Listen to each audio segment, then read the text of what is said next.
지난 시간에는 살이 빠지지 않는 이유와 유형별 관리법에 대해 알아봤습니다. 지방을 태울 에너지가 부족한 기허, 노폐물이 쌓여서 살이 되는 담음, 감정이 묵어서 살이 되는 간우령으로 소개를 해드렸는데요.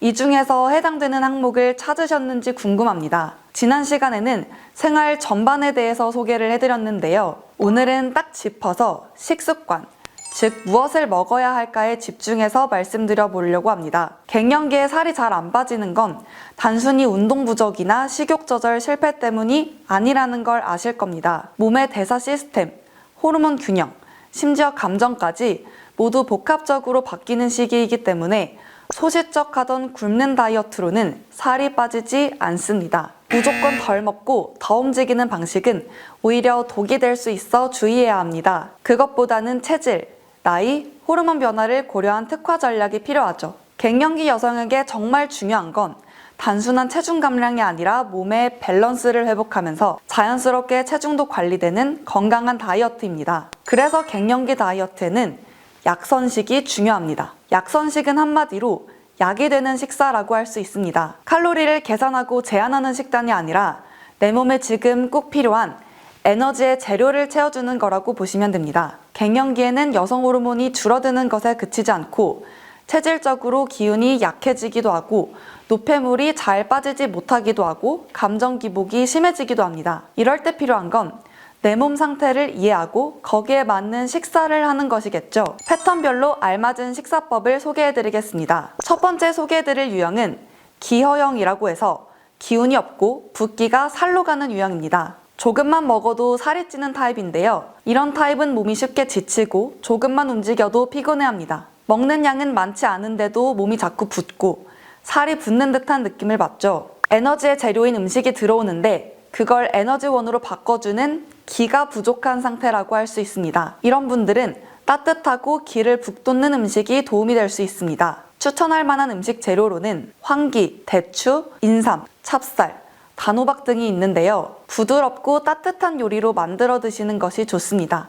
예를 들어서 찹쌀에 황기와 대추를 넣고 죽을 쓴 황기 대추죽이라던가 닭에 인삼을 넣고 푹 고은 인삼 닭죽도 좋습니다. 단호박과 찹쌀을 함께 쑤어서 단호박 찹쌀죽을 드셔도 좋은데요. 포인트는 양보다는 질입니다. 배불리 먹지 않아도 기운이 날 만큼 적당히 드시는 게 좋겠죠. 두 번째 음어형은 얼굴이 자꾸 달아오르고 땀이 나는 유형입니다. 밤에 열과 식은땀이 더 심하고 쉽게 잠을 못 이루고 뒤척이는 타입인데요. 음어형은 몸에 수분이나 진액이 부족해서 생기는 증상입니다. 얼굴이 잘 달아오르고 땀도 많고 피부가 건조해서 당기고 잠이 깊이 들지 않아서 피로를 호소하기도 하죠. 이런 분들은 진액을 보충하고 열을 내려주는 음식이 필요합니다. 추천할 만한 음식 재료로는 맹문동 백합, 흑임자, 은행, 배 등이 있는데요.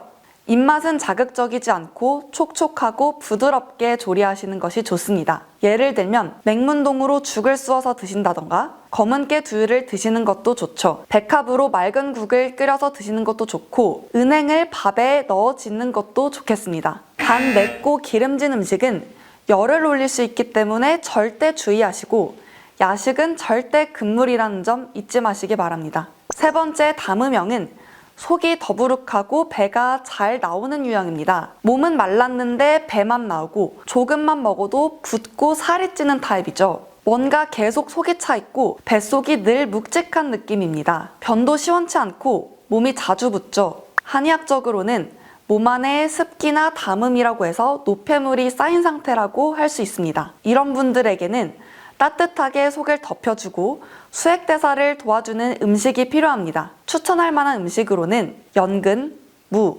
팥, 율무, 생강 등이 있는데요. 차지 않고 담백하게 조리하는 것이 좋습니다. 연근과 무를 양념에 졸인 연근 무조림도 좋고요. 율무와 팥으로 죽을 쑤어 드시는 것도 좋겠죠. 무와 생강을 푹 끓여서 생강 무차를 드시는 것도 좋겠습니다. 단, 냉면이나 빙수처럼 찬 음식은 순환을 저해하고 담음을 쌓도록 하기 때문에 절대 피하시는 것이 좋겠습니다.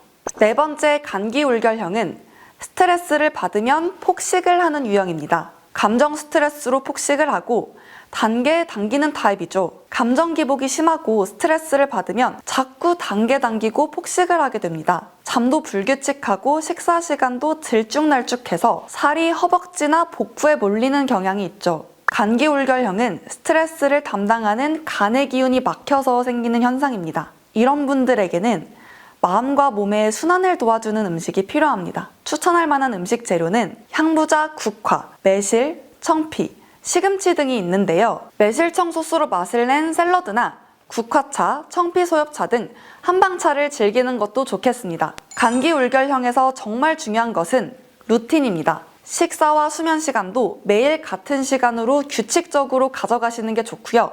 감정을 쌓아놓지 말고 흐르도록 감정 조절 루틴을 스스로 만들어서 실행하는 것이 중요하다고 할 수 있겠습니다. 마지막으로 말씀드릴 것은 다이어트의 개념 자체를 바꾸시라는 겁니다. 적게 먹는 게 중요한 게 아니라 무엇을 먹는가가 중요하다는 얘기인데요. 간식으로 빵이나 떡, 면을 드시지 마시고 단호박이나 채소 같은 자연 원물을 드시는 게 좋습니다. 과자가 너무 당긴다면 말린 대추 등으로 대체하시는 것도 좋겠죠.